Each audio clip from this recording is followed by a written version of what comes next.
coming up on Conestoga Connected. We'll find out why people are nuts about puppy yoga. Next, we'll check out the unique flavors offered by the Pink Crow Cafe. Plus, we'll dive into the ins and outs of the Visual Merchandising Arts program.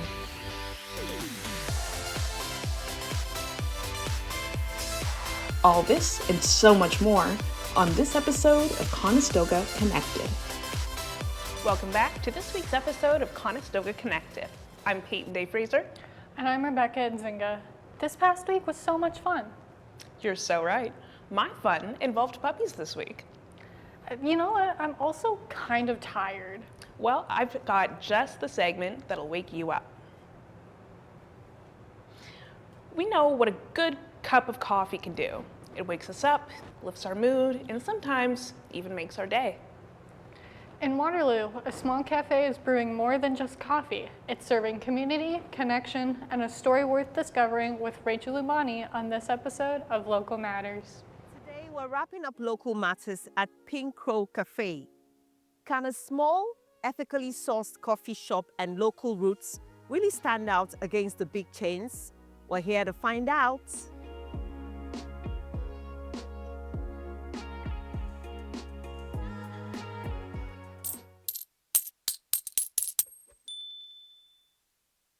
In the heart of Waterloo, there's a cozy corner where the smell of fresh coffee and warm pastries greets you at the door. Pink Crow Cafe. Behind this inviting space is owner Jessica Miller, whose love for coffee and community inspired her to create a cafe that tells a story of care and connection.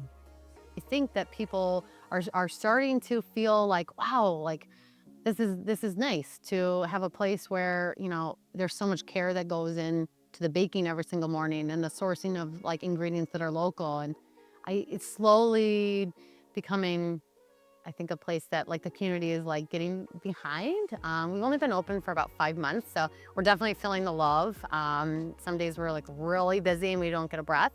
And other days we're a bit slower, and that's okay too. We've made a lot of relationships with the people who come in here, and we've learned about them, and it's been just amazing to have those kind of friendships. So we really value the community aspect and like taking the time to get to know people and having those conversations, and not just being the place that you come to get a coffee and go, but we like to be a place where people can come and enjoy and feel like they belong here. From ethically sourced beans to pastries made from scratch, every detail reflects Jessica's belief that good coffee should feel good for the people who grow it and the people who enjoy it. I want people to know that like we are all just so filled with love here. We want people to feel happy and satisfied, and like that the service is very good here and they feel like their bellies are full with really good food. I want people to just feel welcome. I want them to feel like this is their coffee shop. Every cup comes with a personal touch. Every face is familiar, and every visit feels like coming home. Pink Crow Cafe is a testament to the fact that big things sometimes come in small packages, and when passion meets purpose, small businesses don't just survive, they thrive. Thank you so much for coming in today. Thank you very much. Have a nice day. Pink Crow Cafe reminds us that local flavors delivers a special experience, and that's why local matters. Thanks for watching our show, and keep supporting local.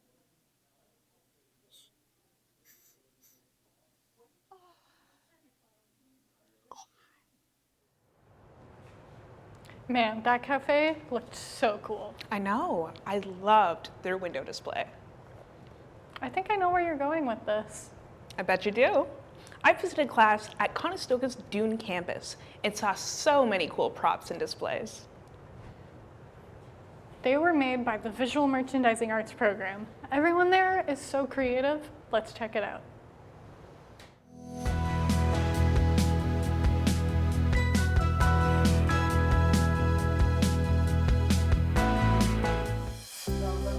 Ever wondered why window displays look so good in stores? Let's go find out. Visual Merchandising Arts is a 2-year diploma program that helps students learn how to craft and create visually appealing retail displays. This program stuck out to me because I consider myself to be an extremely creative individual, and it really seemed like it pulled all of my passions together into one program. So our program, there are merchandising courses in other colleges, but some are very fashion focused, some are more management focused, where ours is more prop and making focused. Because we're in KW also, we have a lot of the tech side in it, so our course is kind of seeing those advancements with like interactive windows and immersive display and things like that. So that's kind of our focus. Something I'm learning right now would probably be a toss-up, honestly, between prop production and a lot of the creative tech classes we have. Prop production, I already had the upper hand. I was already really handy in that sense before joining this program, but I've learned some techniques and whatnot that are really cool. But then anything creative-wise, I'm not good with creative tech, and I've become really confident in it, and I think it's really cool everything that we learn and are able to do. So a toss-up between those two. What is your favorite thing about teaching in this program? Oh, not doing the same thing every day. Just being flexible and knowing that we're going to do something fun and that it's not like lecture style, and that other people are also inspiring me. So I'm teaching you how to do something, and then you also have this crazy skill that you can do that I may have never seen before, or it adds into something. And so it's never the same any day. Are there any prerequisites that people coming into this program should have, like an art course, or is it just... I mean, art is a really good background, but at the same time, so is business, because there is that intersection where art and science mix together. If you're a business person that's creative, this is a good mix. If you're a creative person that can do a little bit of that business stuff, this is a good mix. I was actually already up here in another program, and that just wasn't the right path for me. And rather than switching or going and moving and going somewhere else, I enjoyed my time with Conestoga, with the support staff, with teachers in my other program, and I figured it would be the same switching, and it was. So it was just an easy switch over to make sure I stayed at Conestoga. Near the end of the program, students get first-hand work experience at a field placement and usually get jobs such as prop makers, visual keys, and more. That was so much fun. I loved learning about this class. Bye. You know what's even better than yoga? Puppies. That's right. Check out this episode of On the Map with a certain special someone. Welcome back to another episode of On the Map. Today, we're on King Street at 10C Studio. Not only are we doing yoga, but there's puppies involved. Let's check it out.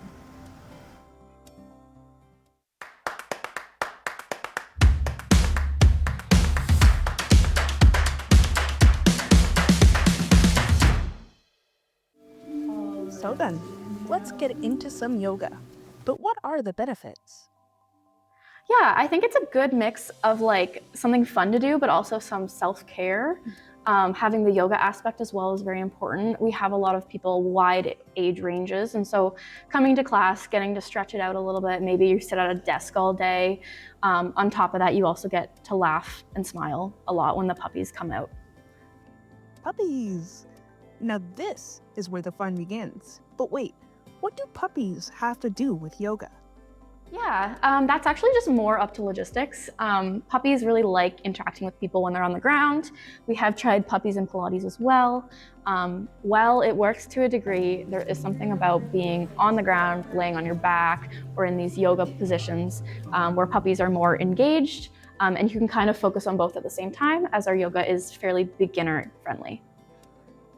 So we've seen that this is a great idea for helping people de-stress and have fun. But what do the puppies get out of this? So honestly, I've found that so many of the puppies get such good socialization, and you can really see that when we're seeing the puppies like 2 weeks in a row. You can see how much more confident they are around people, and this is a really great chance for these puppies who are so young to kind of see the outside world before they get adopted. Wow, that sounds like a great time for the puppies. But where did all these little guys come from? We've worked with so many different breeds and different dogs. We mostly just look for puppies to give them a chance to interact with people before they go to their new homes. And yeah, we pretty much just take whatever comes up, and we just want to make sure that everything and everyone we're getting puppies from are reputable and we align with their values. Talk about a goofy but fun idea. How does someone even think of this? Our founder, AY, he came over from Nigeria, and he is currently in school at the University of Guelph. And from my understanding, he was really missing home and kind of looked to his dog a bit more as a comfort. And from there kind of came up with the idea that puppy yoga might be something that this area needs, as there really isn't any other puppy yoga studios around. This is literally the best day of my life. I've definitely got a new hobby, that's for sure. Anyways, I'm Paint Day Fraser, and this is On the Map.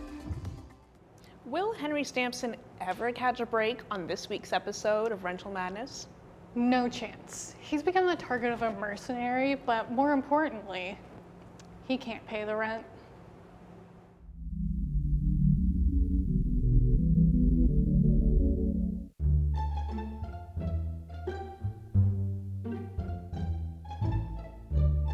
I shouldn't even be surprised. Anyways, where's the dough? It's right here. What? Henry, this is a new low. These are extremely rare and valuable collectibles. I gambled for them. I'll be writing up that eviction notice. How's this for money? You're selling your soul? How thoughtful. You know, it's completely mandatory for landlords to completely lack a soul. Hey, wait a minute. An IOU for a soul?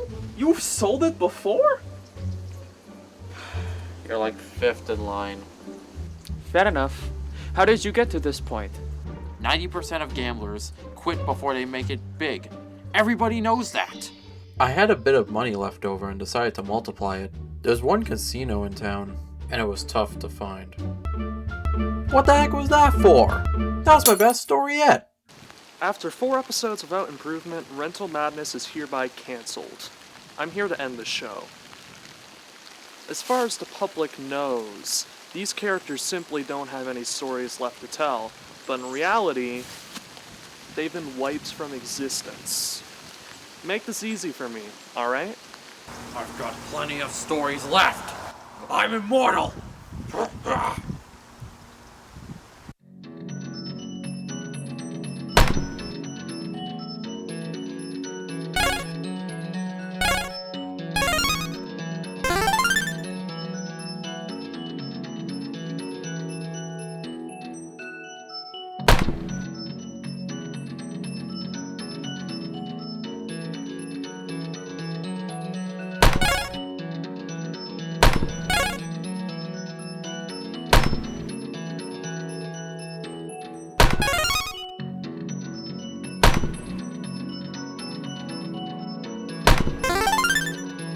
This is enough to toast the entire neighborhood. You certainly tried, but it can't stop what's in motion.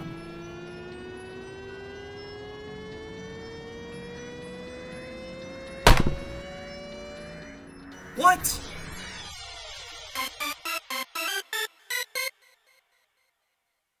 Haha! You can't deal with the wrath of Henry Stampson! Initiating boot mode. All systems operational. I'm here to end this show. You just had to say those words, huh? Now we're dead. There's one silver lining to this. Look at the runtime. Wow, Peyton, I had so much fun hosting with you, but unfortunately, our time together has come to an end. It's unfortunate, yes, but don't go anywhere. We still have the second half of our show for you to see. You bet. There's gymnastics and theater. Be sure to check out our social media for some fun behind-the-scenes footage. Bye.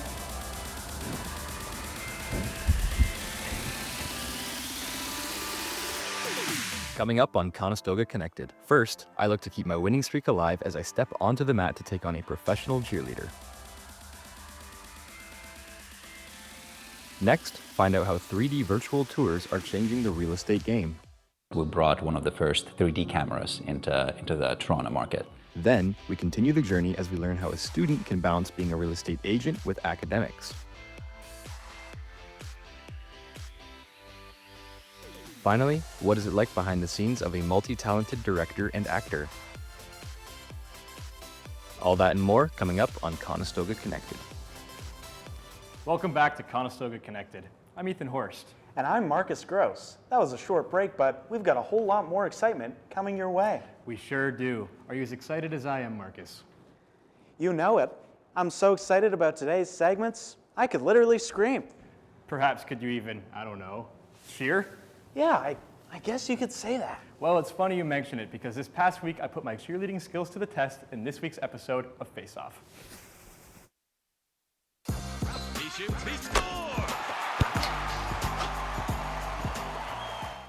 Hello everybody and welcome. I'm here at Power Cheer in Tubble and today I'm going to be learning cheerleading. And we're going to see if I can take down a pro at their own sport. So let's do it. Cheerleading began back in 1898 and is one of the most technical and expressive sports there is. In order for me to attempt to even go at this, I'm going to need to speak to a pro. Meet Danny Blandford-Gross, a cheerleader for the Toronto Argonauts and Team Canada. How long have you been doing cheer for? I've been cheering for 14 years. Whoa, that's a very long time. So you're pretty experienced. Can you tell me what are some things I can do as fundamentals to try to get better? I'd say probably stretching and conditioning because you want to have a strong core to be able to do most things in cheerleading. Yeah. So we're about to go do a competition against each other. Do you have any tips or tricks for me going into this? What can I do? My tip for you is probably to straighten your legs, maybe, Okay. if you do anything like that. And yeah, just try your best. Yeah, maybe stretch a little bit probably before we go. Get injured or anything. All right, well, let's do it. I'm ready. Let's go. After talking with Danny, I'm not gonna lie, I'm kinda scared. I think I'm gonna need to talk to another pro to get some more insight on cheer before we dive in. Meet pro cheerleader Ahmed El Gala. So how long have you been doing cheer for? So I started in university, so I've been doing it for 4 years, and this is actually my 5th year. And first year doing All-Star and being at this gym, so. That's very cool. I'm about to go face Danny in a competition. Is there any little tip or trick you can give me, maybe a flip she doesn't know, that I can use to try to beat her right now? I'll be honest, it's a little hard. She's very talented. But you know what? Just make sure I stretch before I go out there? Yeah, you stretch. Okay. She's gonna be a little hard to beat, but I believe in you. All right, I appreciate that. Thank you very much. The rules of the challenge goes as follows. Each person must perform the same 3 cheer moves and will be ranked out of 10 by producer Anthony. The person with the most points by the end will be deemed the winner. Let's do it.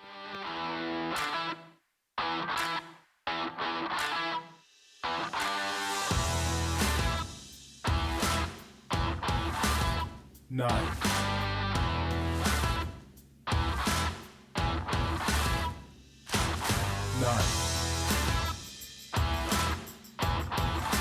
10.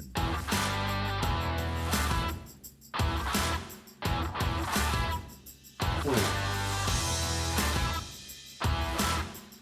10.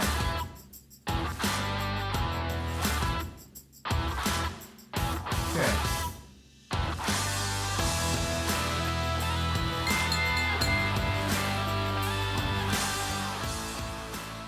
Well, everybody, I was not able to get the job done today, and that does mean I finished with my record as 1 and 3. Thank you for joining my journey, and for Conestoga Connected, I'm Ethan Horst.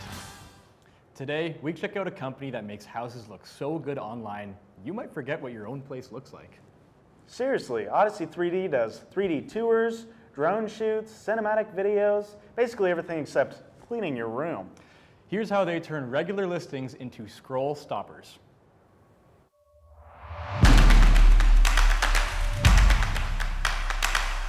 Hello, my name is Yohani, and I'm the CEO and co-founder of a company called Odyssey 3D. So when we just started Odyssey 3D, it was just me and my 2 co-founders. Now, since then, 9 years later, we've done over 10,000 shoots, and we have 15 photographers spread all across Southern Ontario. We brought one of the first 3D cameras into the Toronto market, where it can scan the whole home and you can see every nook and cranny of that house. Realtor can order anything they want because there's different budgets, different homes, different circumstances. So yes, the packages can start at $199 and you can have phenomenal photography for your home, but it goes all the way up to like a couple grand for a really big, let's say, luxury home with full features. And that would include video, that would include Matterport, that would include floor plans, that would include a consultation session with me, stuff like that. My name's Christiana Machado, and I'm the Creative Success Coordinator at Odyssey 3D. My role involves managing customer service. I also do a lot of admin for the company and marketing. So I would say the secret sauce is really our customer service. When people talk to us, they feel like we are their partner and their team. We're very quick to reply. Whenever you have an issue, we take it very, very seriously, and we're always there for you through every step. Hi, I'm Sam Wadwa, Sam the Realty Man, broker of record for Remax, a Realtor on a Real Realty team. I was hired by my client, who was initially with some other brokerage. They could not sell that house after 4 months in the market, and I took over and I hired Odyssey 3D, and with their extensive marketing plan and great videos and photos, we were able to create a good marketing plan, and we were able to sell that house within 3 weeks. So in order to manage volume and make sure we could accommodate like same day, last minute bookings, the key is to having enough staff, first of all, but that comes from being around for a few years. The biggest challenges that we usually experience is around unpreparedness of whether it's the seller or the realtor on site. Whenever you have something from us, with its photos or videos, it's generally delivered the next business day, which I know it sounds crazy for anyone in other media businesses, but for us, that's the standard. The 3 most important things that every business should have: you have to hire the right team, or you have to surround yourself with the right people. Thing number 2, consistency. Your quality is your brand. Your quality and your consistency is what people are going to be looking at. Number 3 is strive to improve. So my motto with our business is you have to improve at least 1% every single day. You have to ask yourself the question, what's the 1% improvement I can do for my business? And guess what? That's the rule of compounding growth. Marcus, do you know Canada's real estate market is valued at $8.8 trillion in 2025? Wow, I didn't know that. It's true. Let's learn more about it with the Hustling Students crew. They got the chance to talk to a realtor who's also a student. A student and realtor? What a combo.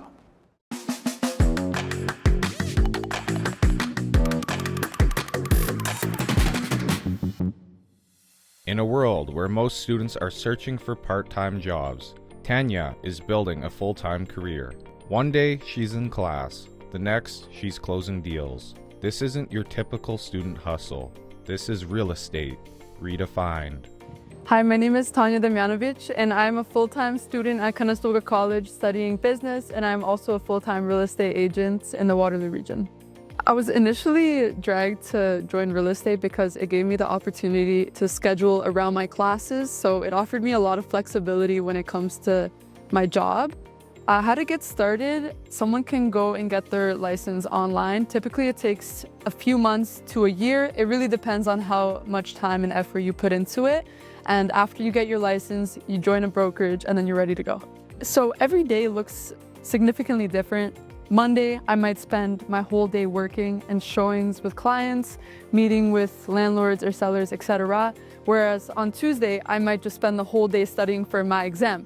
So long story short, every single day looks a little bit different, but some days there'll be a mix of both, so days can get busy. For many first-time renters, finding the right place alone can feel overwhelming. Endless listings, hidden fees, and questionable landlords. That's where realtors come in. They don't just unlock doors, they guide, negotiate, and protect you through the process. Finding places on my own I found to be really difficult because I couldn't find places that fit my exact needs. Also online, it's really hard to tell if things are legitimate or fair offers. On my own, I've looked for housing through Facebook groups, online listings, recommendations from Insta. I found working with a realtor was really helpful to explain things that I personally didn't understand on my own. Given that having a realtor previous times made things so much easier on my part, I think working with a realtor is really beneficial. My most rewarding experience in real estate was helping a family move closer to their in-laws in the same neighborhood, which allowed a lot of flexibility to come in their life. And with that experience, it was very emotional to me. It wasn't just a financial reward, it was also a relationship reward as well, where those clients have become my friends now. And in the future, I hope that I will see their friendly faces more often. Ever since I became a full-time student and a real estate agent, a calendar has become my best friend. Without a calendar, I'm not really sure how I would be able to function, so scheduling has become my initial strength when it comes to balancing a bunch of responsibilities. I did not have that skill as strongly as I do now before becoming a full-time real estate agent. Young realtors like Tanya aren't just selling homes, they're reshaping trust for a new generation of buyers and renters. And for many, she's proof that your age doesn't define your value, your hustle does. Hey Ethan, I've always wanted to go to a play, but never knew which one to go to. You've got to check out the Guelph Little Theater. They have some pretty good options. Yeah, I heard about them. They're pretty close to me too. Well, Marcus, lucky for you, the All of the Arts crew had the chance to talk to Jane Watson, who is directing the play 39 Steps. Let's take a look.